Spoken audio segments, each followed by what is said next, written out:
2025-26 প্রস্তাবিত বাজেট মধ্যবিত্ত এবং নিম্নবিত্ত আয়ের নাগরিকদের উন্নত জীবনযাত্রার পাশাপাশি সমাজের সকল অংশের মানুষের আকাঙ্ক্ষার প্রতিফলন, যা তাদের সর্বাঙ্গীন উন্নয়নের পাশাপাশি বিকশিত ভারতের সংকল্পে আরও গতি আনবে। গরিব, যুবক, কৃষক ও মহিলা ক্ষমতায়নে এক বাস্তবিক রূপরেখা। বিগত 10 বছরের সমগ্র বিশ্ব একটি নতুন এবং শক্তিশালী ভারত দেখেছে। এই বাজেট থেকে স্পষ্ট যে ভারত বিশ্ব অর্থনীতিতে তার ভূমিকা আরও শক্তিশালী করে তুলবে। বার্ষিক 12 লাখ টাকা রোজগারের ট্যাক্সে ছাড়, কর কাঠামো সরলীকরণে আগামী সপ্তাহে সংসদে সংশোধনী বিল, টিডিএসে প্রবীণদের স্বস্তি, এতে স্বস্তি পাবে মধ্যবিত্ত সহ নিম্নবিত্তরাও। বীমা ক্ষেত্রে 100% বিদেশি বিনিয়োগ সরলীকরণ, মহিলা ক্ষমতায়নে বিশেষ উদ্যোগ তাদের অর্থনৈতিক স্বাধীনতা ও সামাজিক অংশীদারিত্ব সুনিশ্চিত করবে। কৃষি উৎপাদন, কর্মসংস্থান, এমএসএমই, গ্রামীণ অঞ্চলের উন্নতি এবং উদ্ভাবনের ফলে বহু নয়া দ্বার উন্মোচিত হবে।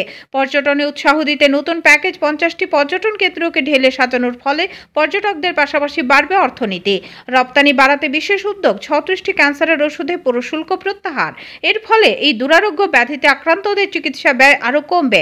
তৎসঙ্গে পরমাণু শক্তি উৎপাদনে বিশেষ উদ্যোগ ও বাড়ি বাড়ি পরমাণু শক্তি পৌঁছানোর লক্ষ্যমাত্রা এক সময় উপযোগী প্রয়াস। মাখনা চাষে গতি আনতে বিশেষ বোর্ড গঠন হলে এর সাথে যুক্ত বড় মাত্রায় পরিবারগুলি আর্থিকভাবে লাভবান হবে। ক্ষুদ্র মাঝারি শিল্পের বিকাশে মাইক্রো ক্রেডিট কার্ডে ঋণের সুবিধা বৃদ্ধির পাশাপাশি স্মল স্কেলে রপ্তানি বাড়ানোর টার্গেট। অসমে নতুন সার কারখানা সহ পূর্বাঞ্চলে আরও 3টি কেন্দ্রের ঘোষণা এই শিল্প পরিধির বিকাশে উল্লেখযোগ্য পদক্ষেপ। স্টার্টআপ তহবিলে আরও অতিরিক্ত অর্থনৈতিক সুযোগের ফলে যুব উদ্যোগীদের সুযোগ বাড়বে। পাশাপাশি বড় মাত্রায় চর্মশিল্পীদের আর্থিক উপার্জনের লক্ষ্যে এবং চর্মজাত সামগ্রীর উৎপাদন বাড়ানোর দ্বারা এই শিল্পের বিকাশে চর্মশিল্পে 22 লক্ষ নতুন কর্মসংস্থানের টার্গেট এই দারুণ পদক্ষেপ। কিষাণ ক্রেডিট কার্ডে ঋণের সীমা 3 থেকে বাড়িয়ে 5 লাখ, 100টি জেলায় ধনধান্য যোজনার আওতায় 1,70,00,000 কৃষকদের সহায়তার উদ্যোগ। 6 বছরের ডাল চাষে আত্মনির্ভরতার টার্গেট। ভোজ্য তেলেও স্বাবলম্বনের লক্ষ্যমাত্রা। তুলো উৎপাদনে জোর সহ নানান পদক্ষেপের ফলে অন্নদাতাদের মুখে হাসি ফুটবে। দারিদ্র্যশূন্য বিকশিত ভারত সংকল্পে আর্থিক বৃদ্ধিতে বিশ্বে অন্যতম স্থানে ভারত। 1 বছরে মেডিকেল কলেজে 10,000 আসন বৃদ্ধি এবং আগামী 5 বছরে মেডিকেল 75,000 আসন বৃদ্ধি সহ অধিকাংশ সরকারি হাসপাতালে ক্যান্সার রিসার্চ সেন্টার চালুর লক্ষ্যমাত্রা চিকিৎসা পরিষেবা উন্নয়নের পাশাপাশি পরিষেবার বিকেন্দ্রীকরণ সহায়তা করবে। বাজেটে আইআইটির পরিকাঠামো বাড়তি বিনিয়োগ, আইআইটি সম্প্রসারণে জোর দেওয়ার ফলে ছাত্রছাত্রীরা এর সুফল পাবে।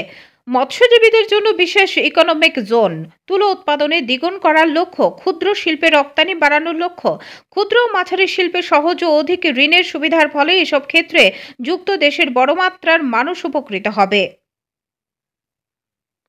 বিশ্বের অর্থনৈতিক দৃষ্টিকোণ থেকে সবচেয়ে দ্রুত বর্ধনশীল আমাদের অর্থনীতি। গত 10 বছরে আমাদের উন্নয়নের ট্যাক্স রেকর্ড এবং পরিকাঠামোগত সংস্কার বিশ্বব্যাপী দৃষ্টি আকর্ষণ করেছে।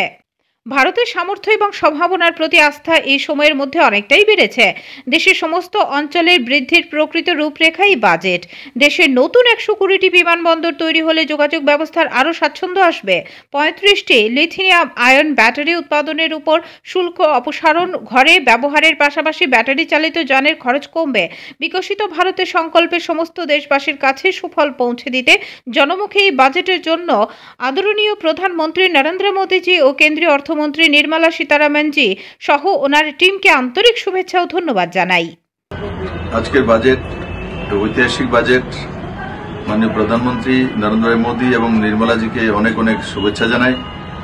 এই বাজেটের মূল বিষয় হচ্ছে এই প্রথমবার মধ্যমবর্গীয় যে ব্যবস্থা রয়েছে ভারতবর্ষের মধ্যে, মধ্যমবর্গের লোক তাদের জন্য যে ট্যাক্স রিডাকশন সেটা 12 লাখ টাকার পর্যন্ত করে দেওয়া হয়েছে।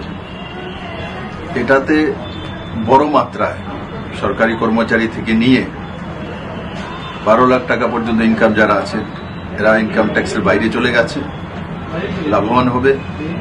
অন্যদিকে যেভাবে জীবনদায়িনী যে মেডিসিন সেগুলোকে ডিউটি ফ্রি করে দেওয়া হয়েছে আর তার সঙ্গে সঙ্গে ট্যাক্স রিডাকশন বাড়িয়ে দেওয়া হয়েছে। আর বিভিন্ন ক্ষেত্রে মধ্যমবর্গীয় আর অন্তিমজন তাদের জন্য যে স্কিমগুলো এবার নতুন করে আনা হয়েছে এগ্রিকালচারের জন্য, আর 3টি নতুন ইউরিয়া ফার্টিলাইজার প্লান্ট ভারতবর্ষের বিভিন্ন প্রান্তে হবে, তার মধ্যে নর্থ ইস্টে আসামও একটা হবে।